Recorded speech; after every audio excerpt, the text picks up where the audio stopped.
The Library of Alexandria, the world's first scientific research center harboring all the wisdom of the ancient world, with over 500,000 scrolls at its peak, until being destroyed by Julius Caesar and fanatical Christians. But is any of this actually true? In the light of the current scholarship and available primary sources, one finds that these claims just mentioned are either dubious, very misleading, or flat out false, which is why we in this video will analyze the real history of the legendary Library of Alexandria. To do this, we will use the current scholarship on the subject and the available primary sources to answer important questions surrounding the Library of Alexandria. Like what the Library of Alexandria actually was, what people we knew worked there, how many scrolls it contained, what really happened to the Library of Alexandria, and why it's not around today. Stay tuned for the end, where we will dive deep into the question concerning who's to blame for the destruction of the Library of Alexandria. Sources will as always be listed in the description below for further reading.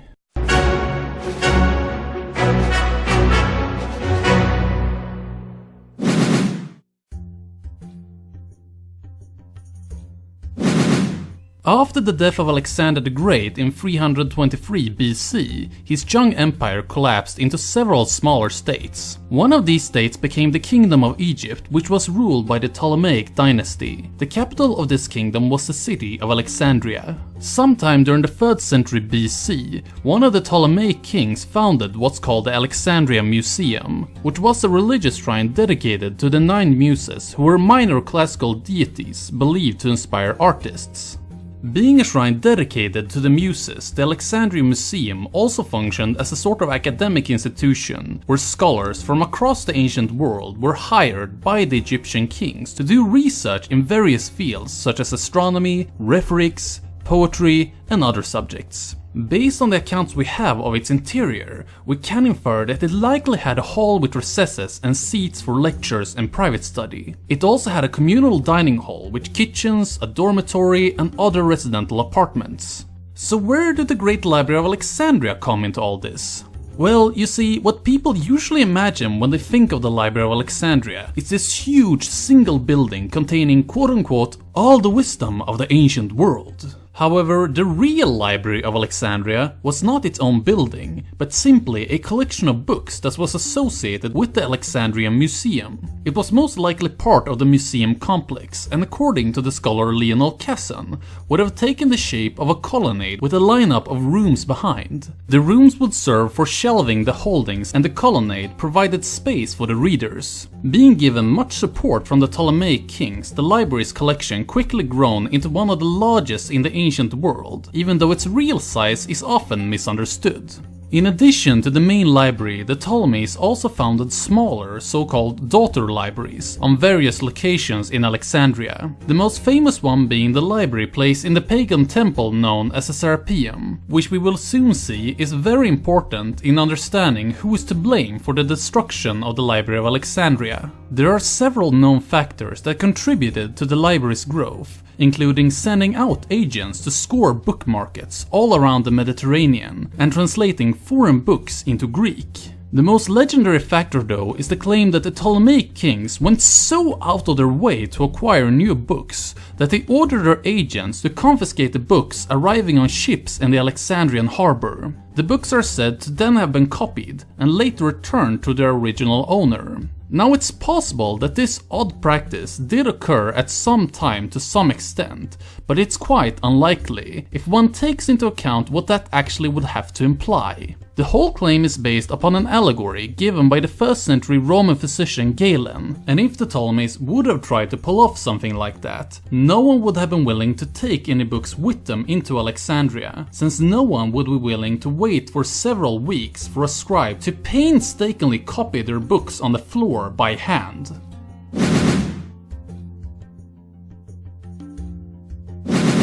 The Alexandrian Museum was a place where several ancient scholars like Eratosthenes and probably Ptolemy conducted their research. However, several of the claims of the people having worked in the Alexandrian Museum is based on either none or on very slim evidence. In his popular TV show Cosmos from the early 80s, Carl Sagan sings the hymns of the library's great scholars like Hipparkusz, Arkhimédesz, Euclid, Dionysius of Thrace, and Herophilus. However, as interesting as this sounds, it's unclear whether several of these people just mentioned ever visited Alexandria, let alone worked in the Alexandria Museum. All we know of Hipparkusz' relationship to the Library of Alexandria is that he used some of the books from the library's collection, and there is no evidence that he ever traveled to Egypt from his home in Rhodes. There is no evidence that Arkhimédesz ever went near the library, and what little we know of Arkhimédesz' life indicates that he spent it in Syracuse. Euclid and Herophilus lived in Alexandria in the first half of the 3rd century BC, and may have studied there depending on when in the 3rd century BC the museum was established, and Dionysius of Thrace is also another maybe, though a more likely one. On the whole, this lineup of great scholars is mainly a hyperbole and speculation rather than historical facts, and you're probably going to be surprised to learn that based on the people that we do know worked in the museum, it's more likely that the Library of Alexandria during its glory days was known for something very different than science: poetry. Looking at the subject specialized in by the Alexandrian librarians, one finds that only Eratosthenes specialized in anything we would call science, while the others mostly focus on literature and grammar, which makes sense when one takes into account the fact that the museum was a shrine dedicated to the muses, minor gods believed to inspire artists and poets, not scientists. The Alexandrian Museum was neither a major center for scientific speculations or technological innovation, which is not only due to the museum scholars being more interested in textual variants than studying physics, but also due to common modern misunderstandings about the nature of Greek science, which I from now on will refer to as proto-science. Most of the Greek intellectual undertaking was based in induction and common sense reasoning, and with the exception of geometry and astronomy, was devoid of measurements and experiments. Most of the Greek proto-science was also a highly abstract and philosophical affair, without any relationship to observations. One good example of this is Greek conversations about atomic theory, which unlike modern atomic theory, was largely an abstract and metaphysical exercise about the philosophical nature of a thing.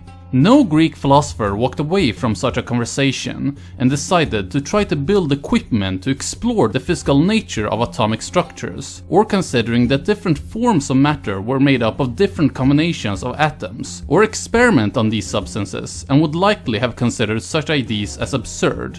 Lastly was Greek proto-science completely separate from the technological advancement in the ancient world, and with the exception of medicine and a bit of astronomy, it had next to no practical function in the ancient society, in the way that modern science has today.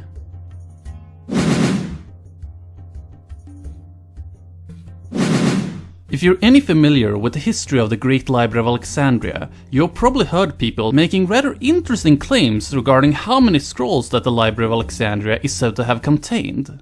And this continued for centuries, culminating in 500,000 to perhaps even 1 million books. However, estimates conclude anywhere between 400,000 to as much as 700,000 scrolls. How many of these texts would there have been in the libraries? Oh, I reckoned 500,000. Accurate numbers are difficult to come by, but it seems that the library contained at its peak nearly 1 million scrolls. So are these claims accurate? Let's look at the evidence. The available primary sources reveals that there definitely are some ancient accounts claiming that the Library of Alexandria's collection of scrolls numbered in the hundreds of thousands. However, one also finds that other ancient accounts claim that the library's collection only were a fraction of what's commonly claimed, which leads one to ask which of these contradictory accounts is the correct one, with the most likely answer being no one.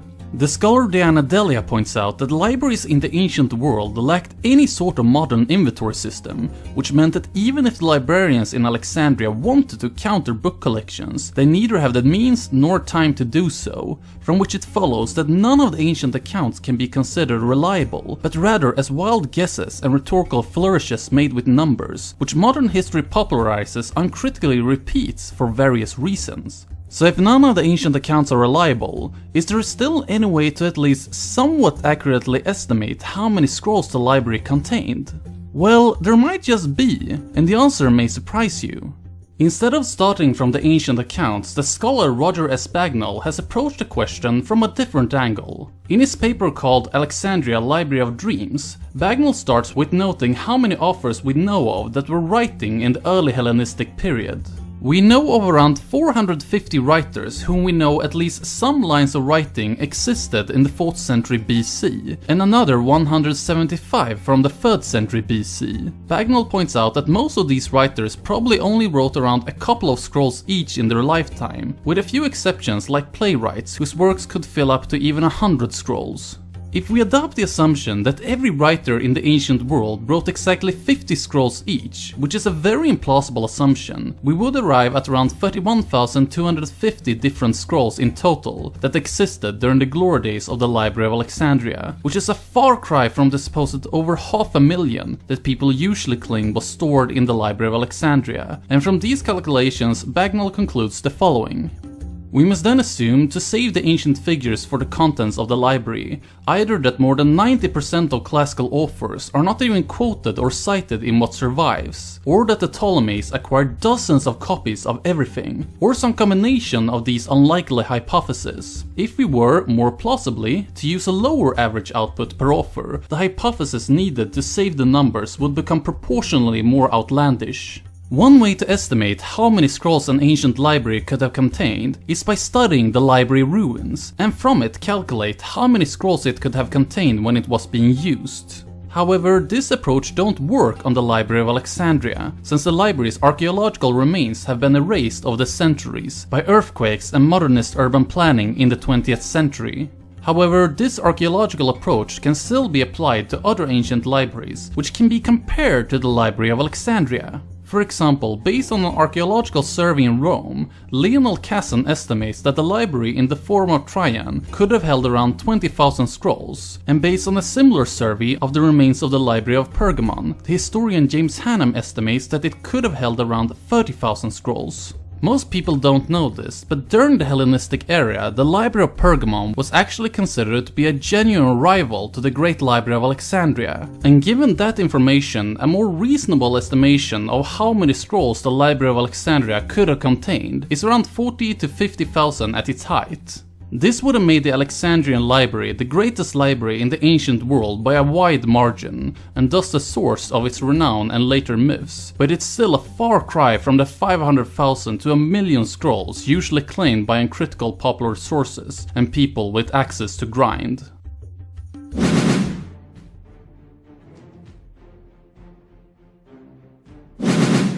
Associated with the fantastic claims of the library containing over 500,000 scrolls is the common idea that the Library of Alexandria was ended in a single cataclysmic event that destroyed much, if not all, of the knowledge of the ancient world and completely changed the course of history.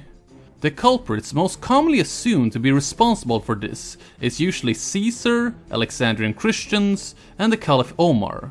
So is any of these suspects actually guilty?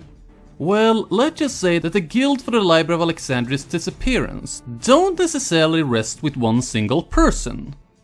Libraries are delicate institutions, and anyone who works in library services will tell you that the main enemy to a library's survival is a lack of funding. Ancient libraries in particular needed constant financial patronage to avoid ceasing to exist, since papyrus scrolls decay over time, suffer damage from vermin, and it's under constant risk from fires, great and small, since they were maintained in a time when artificial light had not yet been invented.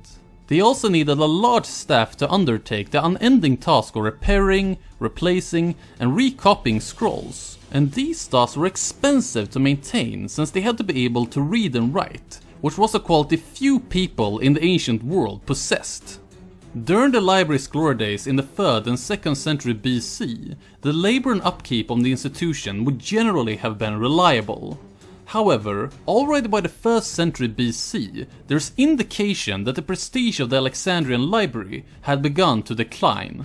This can be seen in the Ptolemaic kings starting to put flunkies and court favorites in the position of museum directors, instead of actual scholars which had occupied a position in the earlier centuries. This process continued after the Roman occupation in the 1st century BC, when the library's patronage probably became even less reliable. However, as important as funding was for the library's survival, war and pillaging definitely also played a part in the decline of the Alexandrian library, which takes us to our first suspect, which is Julius Caesar. After having destroyed the Egyptian fleet in 37 BC, Caesar spent some days in the royal quarters of Alexandria until he was unsuspectedly attacked by a group of soldiers still loyal to the pharaoh. Caesar found himself cornered and outnumbered, and in a desperate attempt to pull off a victory, he set fires to the ships in the Alexandrian harbor. The fire spread from the harbor into the city and is said to have reached the Library of Alexandria. Many primary sources claim that Caesar's actions completely destroyed the library, but whatever effect the fire might have had on the Library of Alexandria, it was most likely limited, since the Alexandrian Museum, in which the library was contained, continued to function many years after the battle had taken place. The scholar Robert Barnes points out that there is a complete silence among contemporary sources regarding the consequences of Caesar's actions, including the writings of outspoken enemies of Caesar, like Cicero. Barnes also points out that many of the primary sources, which are all later in time, contradicts each other when describing the events, and argues that a likely explanation of what happened is that Caesar's actions only led to the burning of a warehouse containing scrolls near the docks, or a comparatively small part of the library, and that this over time was elaborated into a tradition where the whole library was destroyed. Now, it's still possible that Caesar's actions burnt down the Library of Alexandria, but the theory suffers from several problems just mentioned, and the available primary sources don't offer any conclusive proof for such a theory. So if Caesar is not entirely to blame, when did the library and the museum disappear? Unknown to many, the answer likely lies in the political turmoil of the 3rd century. In 215 AD, the Roman Emperor Caracalla punished Alexandria for mockery of him, with a wholesale massacre of the young men of Alexandria, which was followed by the emperor's soldiers plundering the city. Whether the museum was sacked in this action is still unknown, but John Mallet records that its funding was stopped by Caracalla at this time. In 272 AD, the city was again sacked when the Emperor Aurelian conquered it from the Palmyrene Empire, and then a third time in 295 AD by the Roman Emperor Diocletian. These destructions of the city, together with a loss of funding by the Roman emperors, likely meant that both the Alexandrian library and the museum were a mere memory by the end of the 3rd century. The only mention of the museum after this time is found in a late source, which is a 10th century Byzantine encyclopedia called the Suda. The encyclopedia refers to the 4th century philosopher Theon, known for being the father to the famous philosopher Hypatia of Alexandria, as the man of the museum. It's not clear what this title is supposed to imply. Given that the museum most likely had been long gone by the 4th century, it could imply that some other successor museum had been established, and that Theon studied there, but it could just as well be meant to be used as a stylized honorific title, or a personal nickname, meaning a scholar like one from the old days.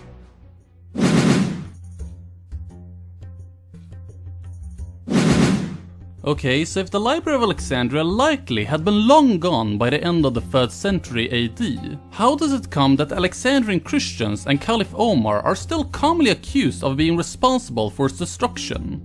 Let's start with the Alexandrian Christians.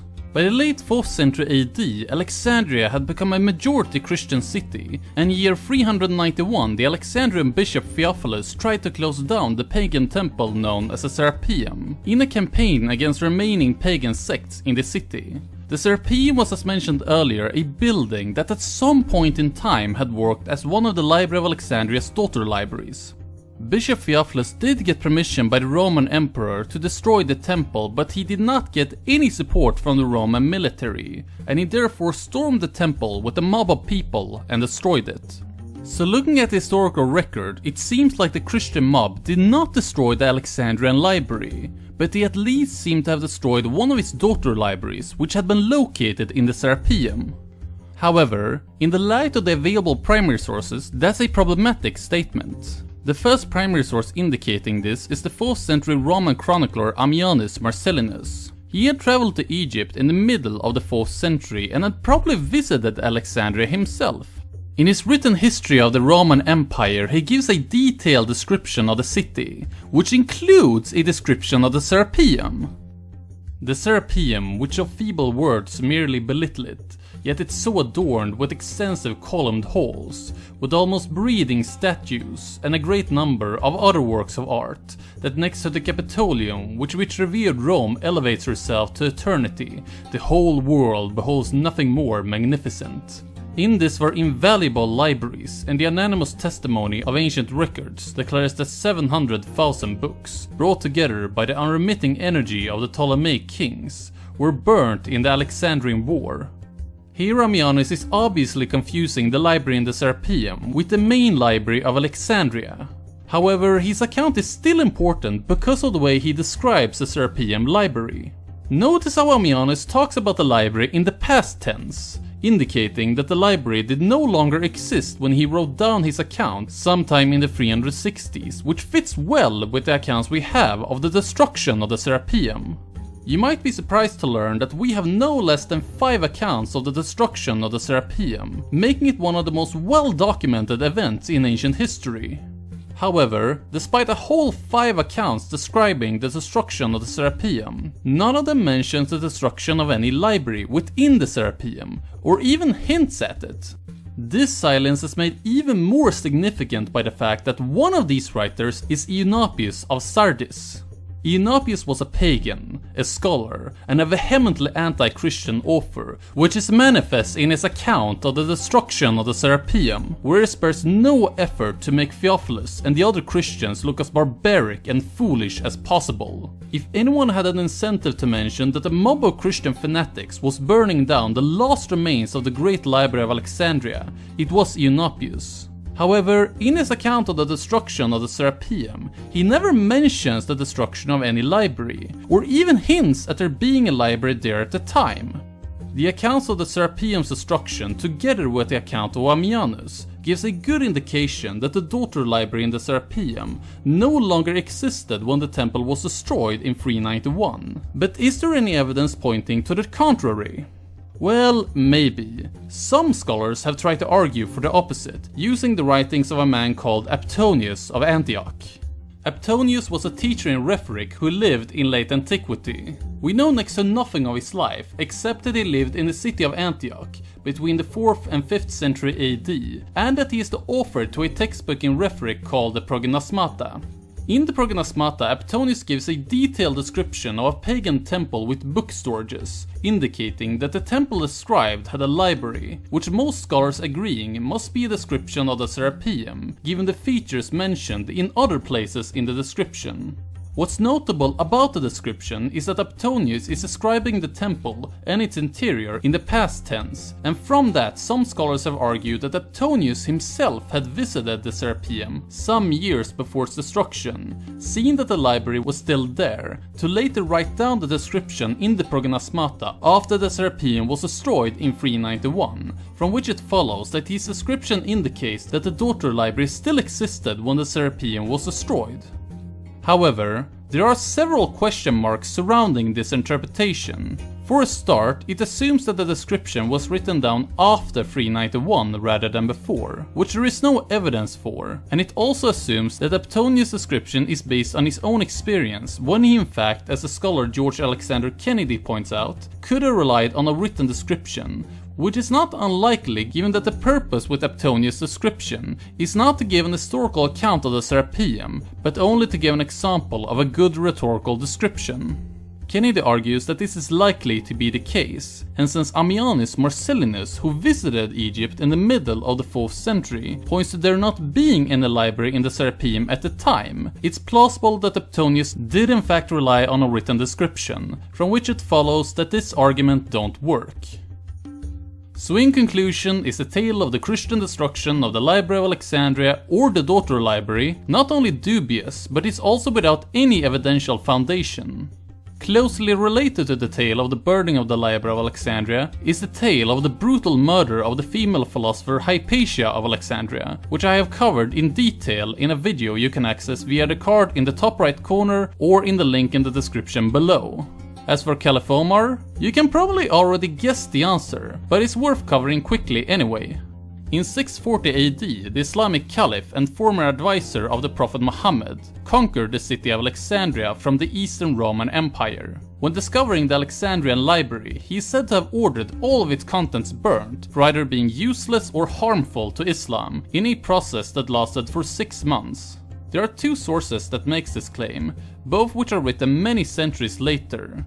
They don't match well with the information from the other sources on the Library of Alexandria, and the story contains elements that are so fantastic that one would rather expect to find them in Arab legends, such as the Arabian Nights, which is why this story is rejected by most, if not all, scholars working in the field today.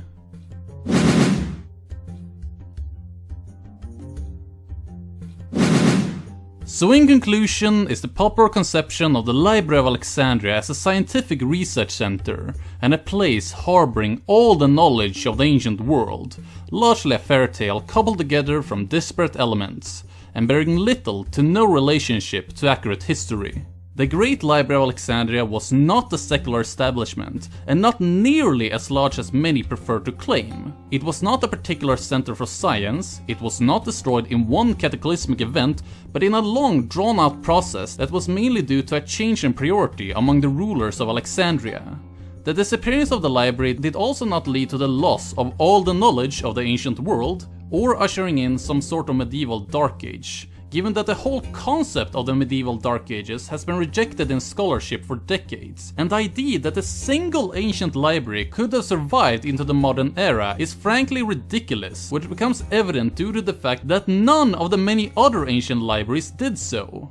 The popular tale of the Library of Alexandria is by all means an awe-inspiring story, but when it comes to the conflict between fables and actual history, the latter must always take precedence. Today we have covered a lot of information, and now I want to turn it over to you. What new information did you learn of the Library of Alexandria from this video? Let me know in the comments below. Also, if you haven't seen it yet, check out my video on the life, death and legend of Hypatia of Alexandria. And don't forget that if you like this video and want to see more videos like it, hit the like, share and subscribe buttons.